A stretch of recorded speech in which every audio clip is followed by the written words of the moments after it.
Hola amigos hacedores, una semanita más estamos por aquí en nuestro tuyo programa de radio.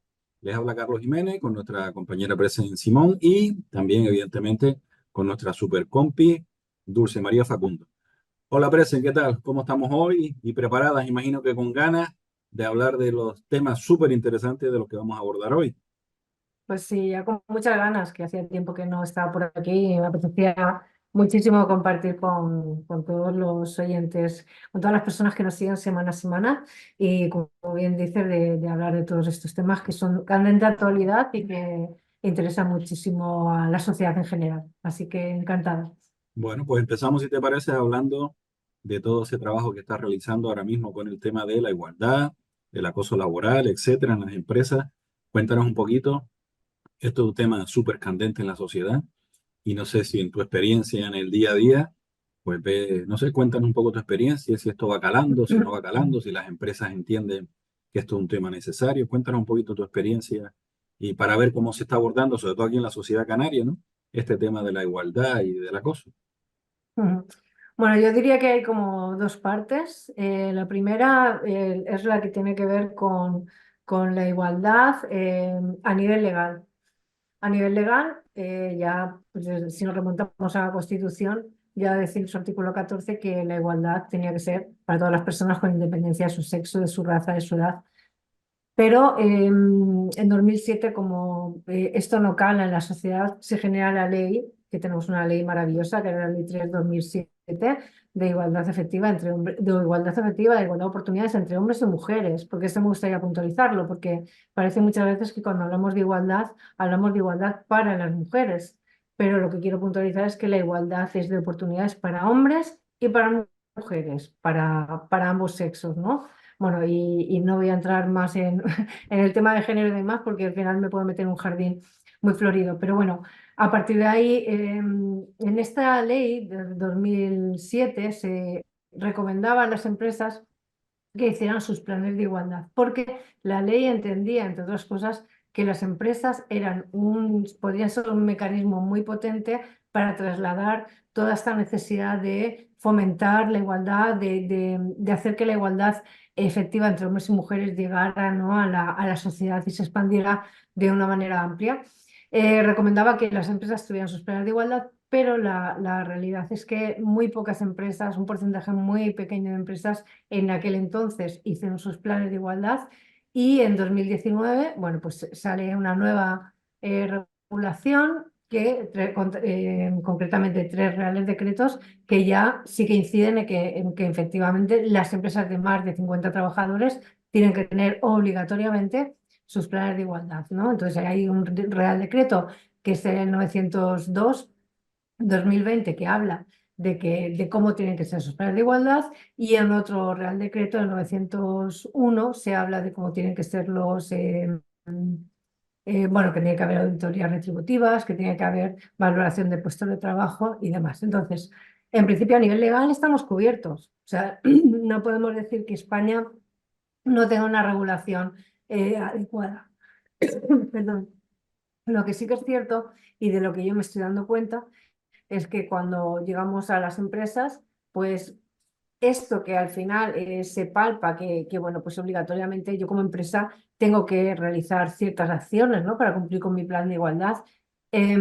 Ahí yo creo que hay un gap o una brecha entre lo que tienen que hacer las empresas obligadas, en este caso por la ley. Habrá muchas que lo hagan por convicción, no quiero decir lo contrario, y de hecho hay muchas personas en las empresas que creen en la igualdad de oportunidades, pero mi impresión es que no está calando lo suficiente en la sociedad, en las personas, ¿no?, que al final somos las que, como base social, las que tenemos que, pues, educar en igualdad, las que tenemos que promover situaciones de igualdad, de corresponsabilidad, que al final consigan que efectivamente esa igualdad entre hombres y mujeres sea real, o sea, no solo legal, sino que sea real. No sé si me he explicado bien, Ujú. ¿no? Sí, sí, por supuesto.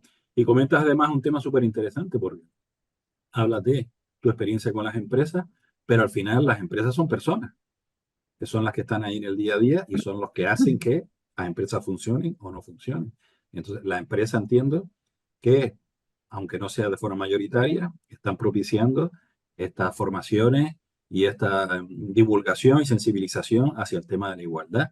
Pero ¿y las plantillas y las personas que son las que están en las empresas, cómo están percibiendo este tipo de actuaciones por parte de la empresa? ¿Entienden esta necesidad de formarse y actualizarse en este tema? ¿Consideran que es un tema, en fin, que hay que cumplir por un trámite?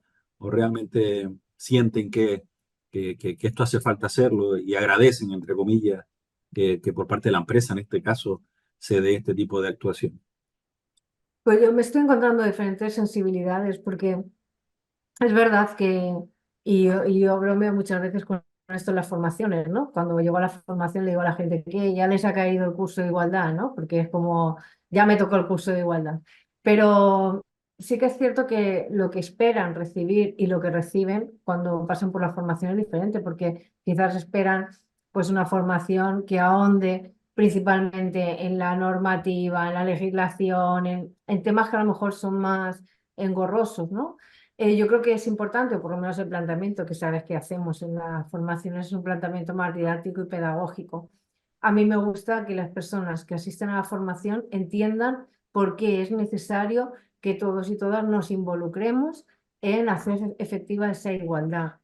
Me interesa y creo importante que las personas entiendan por qué cuesta tanto, que efectivamente ahora estamos hablando de que claro, es que depende de las fuentes que consultes, los años que estiman son diferentes, pero el último dato que escuché es que tienen que mediar 300 años, 300, para que haya una igualdad efectiva entre hombres y mujeres, cuando los objetivos de desarrollo sostenible, el objetivo número 5 concretamente, eh, habla de esa igualdad y para 2030 se pretendía que la igualdad fuera efectiva en pues, un mayor número de estadios, ¿no? Y que pudiéramos llegar pues, a igualdad de representación a todos los niveles, ya fuera político, económico y demás, ¿no? Y eso pues es muy complicado. Pero ya no hablo de esos niveles, estoy hablando de que para mí la base, siempre lo explico, para mí la base de la igualdad es la corresponsabilidad.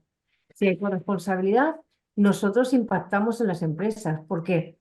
Porque cuando una pareja, pues eso, una familia, ¿no? Pues una pareja se reparten igualmente las responsabilidades de su hogar, la mujer o el hombre, da lo mismo, tendrá más posibilidades o más libertad de poder acceder a determinadas opciones que la empresa te da, ¿no? Pues a lo mejor en un momento dado dices, oye, pues hago noche, por ejemplo, ¿no? Pues cobro el plus de nocturnidad o hago horas extras o hago o puedo tener puedo elegir mi jornada de trabajo, pero es que resulta que todavía a día de hoy, el 84% de los hogares en España son las mujeres las que están asumiendo mayormente pues esa parte, ¿no? de conciliar, de tomar jornadas partidas, de reducir sus jornadas laborales. Todavía son más, y hay datos de 2023 que son alarmantes, ¿no?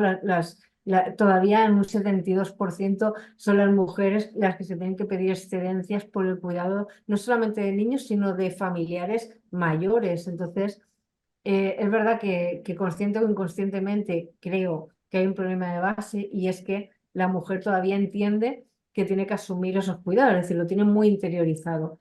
Pero también es cierto que yo creo que no, que falta todavía, ¿no? en la población masculina, pues un darse cuenta, yo creo que es un darse cuenta de que cuando hacemos en casa algo no estamos ayudando, sino que estamos asumiendo parte de nuestra responsabilidad, ¿no? Ya sea cuidar a un niño, ya sea poner una lavadora o ya sea hacer una compra, da lo mismo. Muchas veces las mujeres tienen dobles y triples jornadas de trabajo, con lo cual eso tiene que cambiar porque sobre todo yo creo que la sociedad será mucho más rica, estará mucho más enriquecida y será más diversa cuando todos y todas podemos acceder en igualdad de condiciones a todas las opciones que deseemos, ¿no? En la maternidad, el otro día escuchaba que se iba a hacer no sé si era un encuentro, no me acuerdo qué era, para averiguar por qué en España no había, o sea, la natalidad estaba en niveles tan bajos. ¿Por qué va a ser? Quiero decir, en España todavía la maternidad penaliza a la mujer, la penaliza y además eh, luego los recursos para poder tener esa crianza pues, en condiciones que sean, bueno, que te faciliten tu vida laboral, te permitan conciliar. Eso no es tan fácil y la gente, las generaciones más jóvenes tienen muy claro que deciden si ellas quieren trabajar, van a trabajar y en muchos casos tienen que elegir no ser madres. Entonces yo creo que, bueno, tenemos mucho que aprender de los países nórdicos como Noruega, Islandia, Suecia, que, bueno, pues de alguna manera ayudan y fomentan que las personas o que las familias puedan tener hijos y puedan conciliar y no por ello tengan que renunciar a su vida laboral. Entonces, yo creo que todo esto que estamos hablando tú y yo ahora, la gente en general no es consciente. Nosotros estamos en una rutina y en un piloto automático que no somos conscientes de esto que te estoy contando, ¿no? Entonces, esto es lo que descubren en la formación. Y yo creo que sí que hay cambios por lo menos de visión, ¿no? Sobre este tema. Hay un tema que yo también escucho de forma recurrente, ¿no? Que está claro que los hombres tienen que asumir parte de su corresponsabilidad, como tú dices, ¿no? Evidentemente. No es ayudar, sino asumir que cada miembro del equipo tiene sus tareas y tiene que complementarse y tiene que hacer que todo el equipo funcione, ¿no?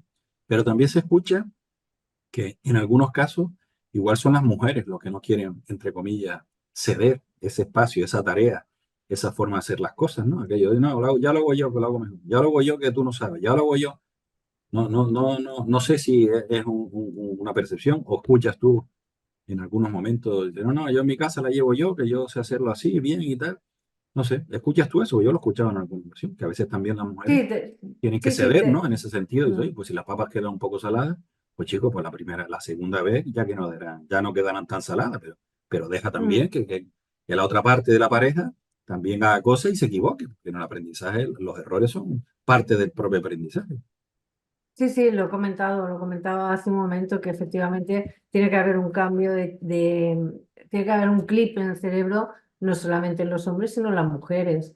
Lo que yo veo es que, y a veces me sorprende, ¿no? Porque de repente te encuentras a señoras que tienen 60 o 65 años y que te dicen, no, a mí mi marido es el primero que pone una lavadora, por ponerte un ejemplo. Luego te encuentras a personas, a chicas más jóvenes que cuando estás hablando de esto que te decía yo, ¿no? De la corresponsabilidad de asumir el cuidado de los niños y tal, te ponen una cara como diciendo, me toca eso, o sea, me toca eso. Entonces, la verdad es que a mí lo que me despista un poco, yo no sé si al final las parejas conforme evolucionan, ¿no? Y a lo mejor ya se han ido los hijos y demás, pues de repente empiezan a plantearse las cosas de otra manera, que a mí me parece más complicado, ¿no? Porque cuando toda la vida ha sido de una manera, luego me parece más complicado. Pero es verdad que sí que es cierto que muchas mujeres me han dicho que son ellas las que les cuesta soltar un poco de lastre, ¿sabes? Por eso te decía antes que esto es un cambio de mentalidad, o sea, que se impone un cambio de mentalidad, porque al final, ¿qué ocurre?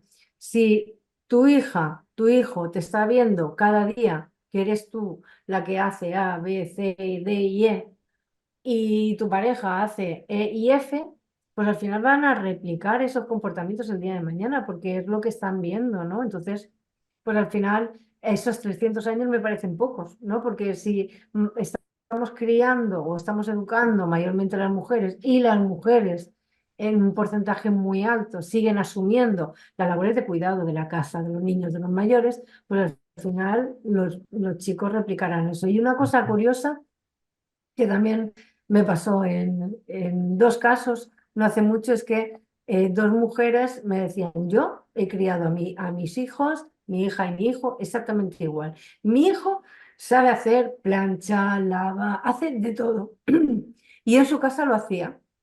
Pero cuando se casaron, son jóvenes, se casaron y entonces las mujeres dijeron, no, no, no, de eso me encargo yo. Es decir, las madres han estado haciendo la labor de educar ¿no? En esto, ¿no? En la corresponsabilidad, en que hagan tal, y luego se casan, dice, y entonces me decía una de ellas, ¿y qué va a hacer mi hijo? Pues no hace nada, si se lo han hecho, ¿por qué lo va a hacer? Entonces yo digo, claro, es que falta todavía mucha conciencia, ¿no? ¿No? Bueno, Y entender que el papel de la mujer, que la sociedad le ha impuesto en muchísimas ocasiones, que tiene que ser la responsable de esos cuidados a sus mayores, a sus hijos, a sus parejas, etcétera, que eso no tiene que ser una imposición, que tiene que ser una decisión de cada persona, pero que hay que trasladarlo, ¿no? Que la mujer, por ser mujer, no tiene que asumir obligatoriamente determinados roles y determinadas tareas, ¿no? Que esto es un tema a hablar entre la pareja y que ya dentro de la pareja acuerden lo que sea, ¿no? Pero desde la libertad y desde la conciencia de que por ser mujer no tienes que obligatoriamente encargarte de determinadas cosas. Eso será después del diálogo, de la negociación y de los acuerdos que se lleguen, como en otras muchísimas cosas cuando se vive en pareja, ¿no?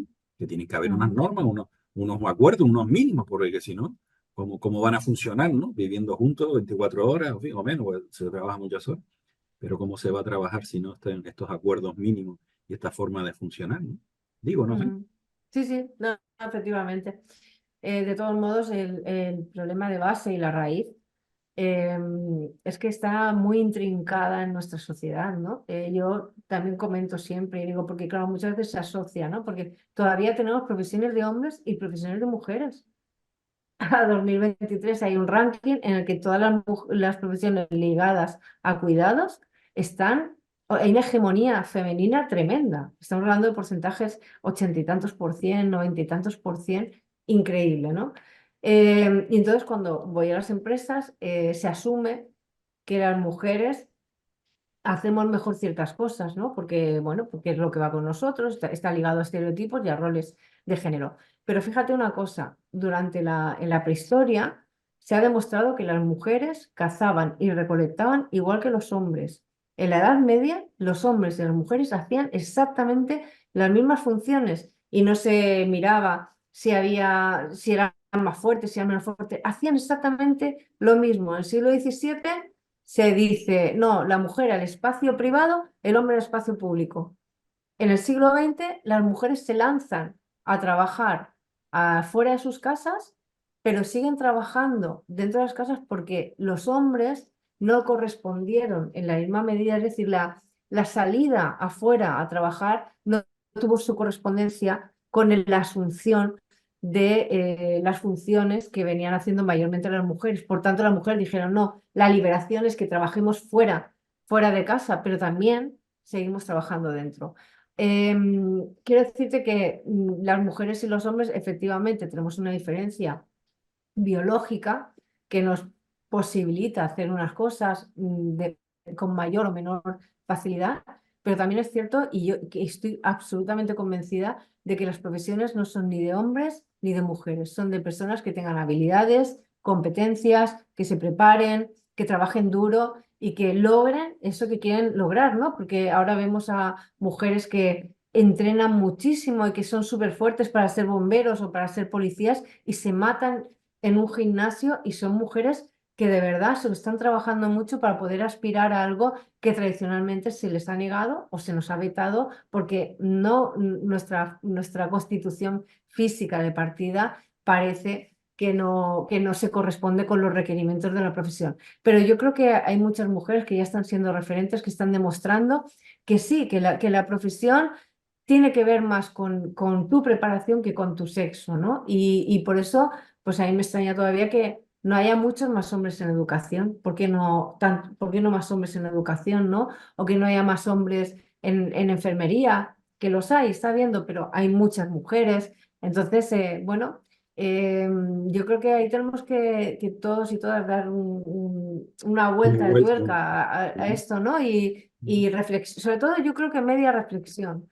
Pero de verdad que yo veo clarísimo que al final es en el hogar y a través de esos acuerdos que tú decías, cuando podemos hacer la traslación al resto, ¿no? de ubicaciones en las que ejercemos nuestra labor, sea en trabajos, o sea, donde sea, y al final el efecto es como cuando lanzas la piedrita a un lago, ¿no? Y se generan esas ondas, ¿verdad? Esas ondas, pues se expande exactamente igual. Y una cosita más, lo último es que hablamos mucho de género, también explico lo que es género. Género.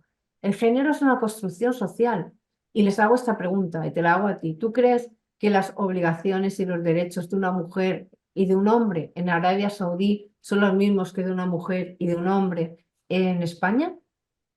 Evidentemente no. Son culturas diametralmente opuestas y la realidad, otra cosa es lo que debería ser, pero la realidad de lo que es que no, es que no. ¿Verdad que no? Y tú fíjate que una vez me dijo un chico cubano, me dijo, mira, yo cuando vine a España y vi a mujeres que conducían casi me explota la cabeza. Un chico joven. ¿Por qué? Porque en Cuba, claro, no existe la propiedad privada y si alguien tiene un coche, pues será un hombre, ¿no? El que lo conduzca mayormente. Entonces, fíjate si el género es una construcción social, que en Arabia Saudí las mujeres no pueden hacer muchas cosas que aquí en España sí que hacemos por la religión en este caso y por sus normas. Pero fíjate que nosotros en España hacemos muchas menos cosas las mujeres y los hombres hacen cosas diferentes a las que hacen en Noruega. Es una construcción social. Es decir, nadie, somos mujeres aquí, en Arabia Saudí, en Noruega y en Cuba.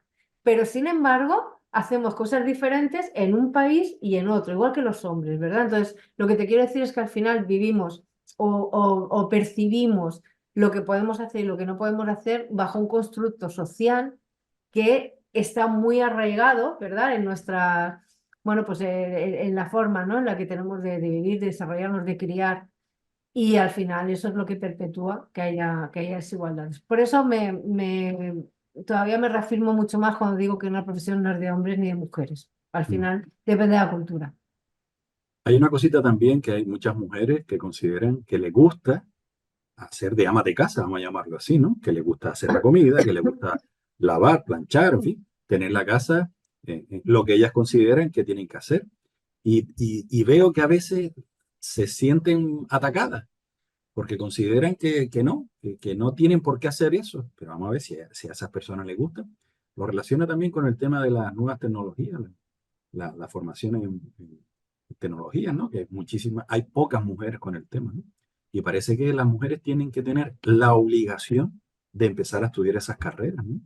Yo pienso que obligación no, cada uno en su situación, en sus circunstancias, decidirá qué es lo que le gusta, lo que habrá que dar igualdad de oportunidades. Pero a veces tengo la sensación de que esto en algunas ocasiones se lleva al extremo, de decir, no, no, oye, que yo quiero planchar, yo no quiero que mi pareja haga nada, sea un hombre o una mujer, no quiero que mi pareja haga nada. ¿Qué le decimos a esas personas? O qué planteamiento tienen derecho, por así decirlo? Están en su razón, Claro, por están supuesto. en su planteamiento de decir, oiga, me da igual lo que la sociedad diga, yo quiero funcionar aquí en mi unidad familiar y que no me aprieten, no me presionen por ningún lado, que yo así soy feliz y lo hago desde mi libertad, cuidado, desde mi libertad. Bueno, yo creo que lo mejor que puede tener cualquier ser humano es la posibilidad de elegir. Pero yo creo también, o sea, creo esto y creo también que las decisiones deben ser siempre informadas.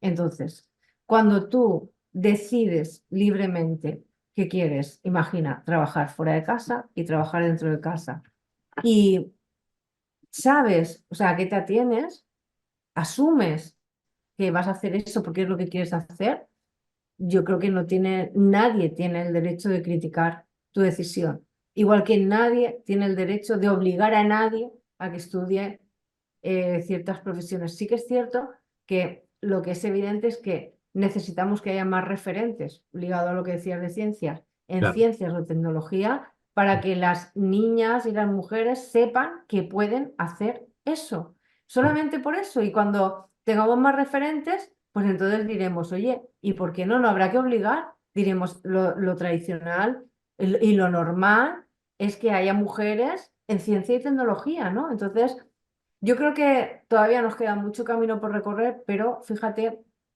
que al hilo de esto que estabas diciendo, a las mujeres que quieren realizar las funciones de casa y que por supuesto no tienen que ser criticadas, hay un movimiento ahora, no sé si lo has escuchado, que se llaman las Trad Wives. O sea, ¿te suena? ¿No? Bueno, pues es un movimiento de mujeres, es un movimiento de mujeres que ellas lo que quieren literalmente es ser mantenidas por un hombre y quedarse en casa haciendo las labores de casa. Entonces, este término se puso en boga en la era Trump y se reivindica la figura de las amas de casa como lo era en los años 50 y 60 y cada vez está cogiendo más auge. Es decir, hay muchas mujeres que han decidido, yo creo que han dicho, mira, esto es como si el feminismo, que por cierto, el feminismo no busca más que la igualdad entre hombres y mujeres. Es verdad que luego hay alguna vertiente radical, ¿no? De la que yo no soy partidaria, no me gusta, pero es como si hubiéramos dado una vuelta de campana ahora mismo a toda esta situación y de repente llegan un montón de señoras que dicen, perdona, o sea, ya que ya se hablaba de esto, había un libro, o hay un libro que se escribió hace ya mucho tiempo, se llama El corsé invisible. Y ese libro decía ya hace un montón de años que a las mujeres se nos había estafado con esto de salir a trabajar fuera de casa, manteniendo las obligaciones dentro de casa, porque al final era una forma de esclavitud. Y resulta que se entendía que la mujer liberada, que la mujer que era mujer de a día de hoy, que era como tenía que ser una mujer que trabajara fuera de casa, igual que el hombre. Pero claro, igual que el hombre sí, pero a ver, con equidad de condiciones, ¿no? Claro. Que es lo que falta. Pero este Fíjate, movimiento, yo le escuché a una chica joven, no hace mucho, que, que en qué momento se les ocurrió a las mujeres salir a manifestarse reclamando su derecho a trabajar, ¿no? Una chica joven, ¿no? mm, Dice que no, yo no quiero trabajar. O sea, lo que quiera trabajar, trabaje, pero hombre, encima tengo como la obligación, ¿no? O sea, hay planteamientos para todo, ¿no?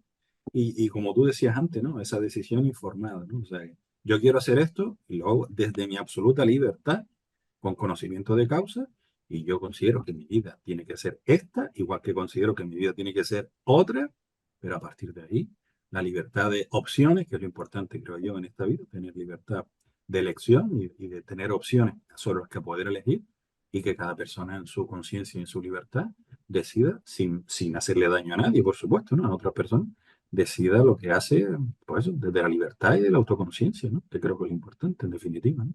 ujú, efectivamente. Yo Vale, creo que sí, que al final es una, ¿sabes?